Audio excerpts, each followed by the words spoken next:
For decades, the Middle East has lived under the shadow of one question. What happens if a confrontation between the United States, Israel, and Iran moves from rhetoric to reality?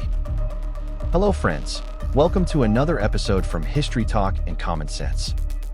Two former insiders, men who spent their careers inside the military and intelligence world, recently gave a blunt warning about where current tensions could lead. Their message isn't emotional, it's strategic, and whether you agree with them or not, their assessment raises serious questions. Let's listen. But before we jump into the clip, a quick reminder. Throughout modern history, many major wars did not begin because leaders planned them, but because miscalculations made escalation impossible to stop. From World War I to the Iraq War, decisions made under pressure often produced consequences few predicted. Today, tensions involving the United States, Israel, and Iran have again placed the region on a strategic fault line. In the following clip, two retired military analysts discuss what they believe could happen if those tensions continue to rise. Listen carefully to the reasoning behind their argument. Here is what they had to say. Nobody has ever inflicted this much harm on the United States.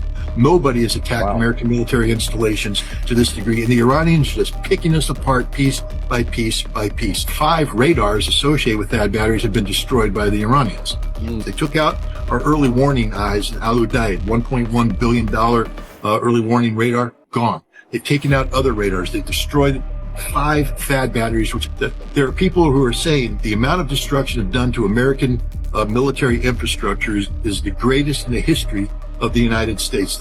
So ask yourself, who's winning this war? I think we're going to be swept completely out of the Persian Gulf.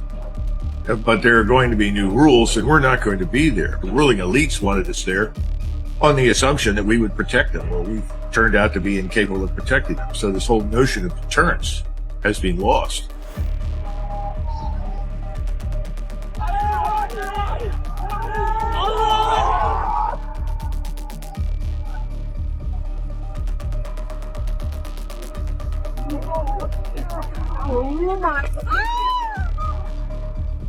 Whether you agree with their conclusions or not, the core issue they raise is worth thinking about. Military confrontations between major powers rarely remain limited for long.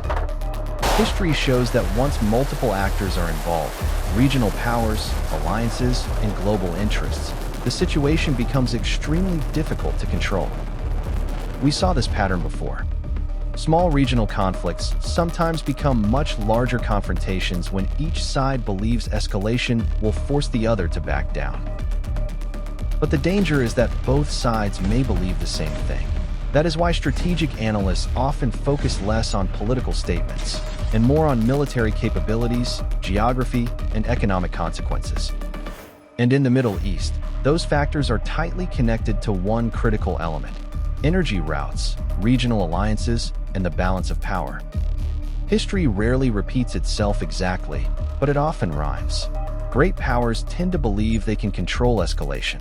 Yet again and again, events show how quickly situations can move beyond anyone's control. Iran is a revisionist power that has successfully replaced classic military strength with the ability to make the old rules of superpowers too expensive to enforce.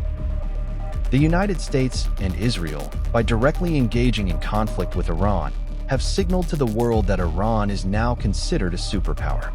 As a result, nations that feel oppressed by the Western ruling system are presented with an additional choice: which side to align with. The goal of discussions like this is not fear, it's understanding. Because the more we understand the strategic realities behind global tensions, the better we can evaluate the decisions being made in our name. This channel isn't about telling you what to think. It's about examining history and applying a little common sense. If you value that kind of discussion, consider subscribing and let me know in the comments. Do you think tensions in the region will cool down? Or are we moving toward a larger confrontation? Thank you for watching.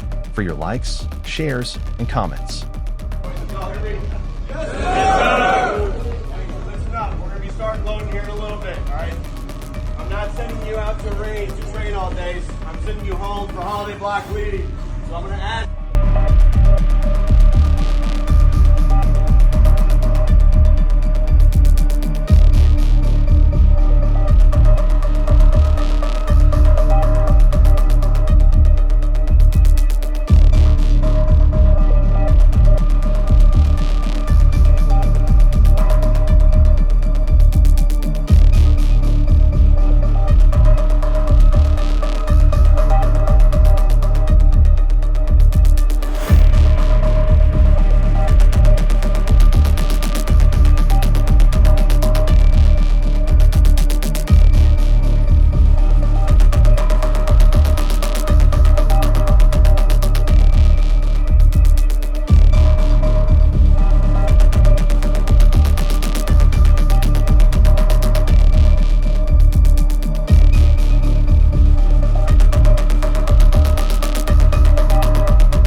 unraveling the logic of power